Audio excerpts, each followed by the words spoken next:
आपल्या मखमली आवाजाने संपूर्ण जगाला भुरळ घालणाऱ्या पार्श्वगायिका आशाताई भोसले यांच्या वयाच्या 92व्या वर्षी त्यांचं मुंबईच्या ब्रीच कँडी रुग्णालयात निधन झालेलं आहे. त्याने भारतीय संगीत क्षेत्रात एक चिरतरू स्वर हरपला आहे.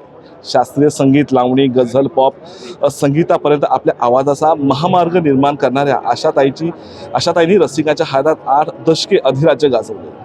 आज सकाळपासून बघायला गेलं तर राज्याचे राज्यपाल आहेत, ते येऊन गेले. जिष्णू देव वर्मा आहेत, मुंबईचे जे महापौर आहेत ऋतू तावडे आहेत. आता आपण पाहू शकता उद्धव ठाकरे आलेले आहेत आपल्या सहकुटुंबासोबत. आणि कलाकारांमध्ये आपण पाहिलं गेलं तर नील मुकेश आहे, आता आपण पाहू शकता.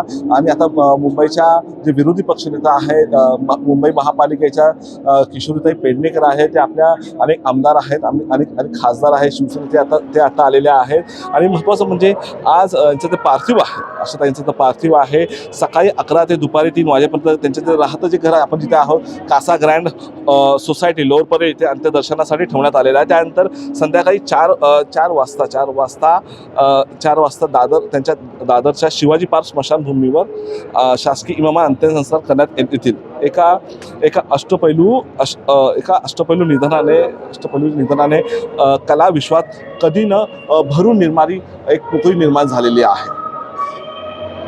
शिवाजी काळेसोबत मी धीरज गोलप, टॉप न्यूज मराठी, मुंबई.